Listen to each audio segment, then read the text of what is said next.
আমাদের ফ্ল্যাটের কাজ তো চলছিল, তোমরা সবাই জানো। আমি তোমাদেরকে প্রত্যেকটা জিনিস, প্রত্যেকটা আপডেটই তোমাদের সাথে শেয়ার করছি। তো আজ আমাদের 80-85% মতো রং কমপ্লিট হয়ে যাওয়ার কথা। তো সেটাই এখন যাব দেখতে। তো চলো দেখা যাক কীরকম লাগছে দেখতে।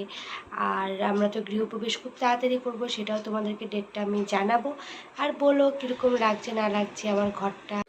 এই যে এখন আমাদের রং চলছে কিচেনের। তোমরা এখানে দেখে এটা মনে হতে পারে সাদা, কিন্তু এটা নয়, এটা অন্যরকম কালার। আর আমি একটু লাইট শেডই সব ইউজ করেছি, কারণ এখন লাইট শেডই বেশি চলে।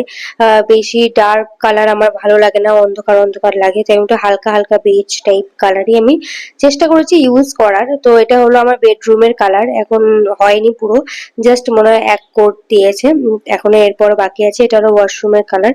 সবই এক কোট করে মোটামুটি হয়েছে। 60-65 or 80-85% কাজ আমাদের বলতে পারো হয়েছে। এরপর এখনো অনেক কাজ বাকি আছে, তো প্রত্যেকটাই আমি তোমাদের সাথে শেয়ার করব। এরপর আমি তোমাদের সাথে ফুল কমপ্লিট হয়ে যাবে যখন রং, সেটা আমি তোমাদের সাথে শেয়ার করব। এবং তোমরা বলো যে কেমন লাগছে আমার প্রত্যেকটা ঘর, রান্নাঘর, সবটাই। এটা হলো রান্নাঘর। তো দেখো এবং বলো কেমন লাগছে।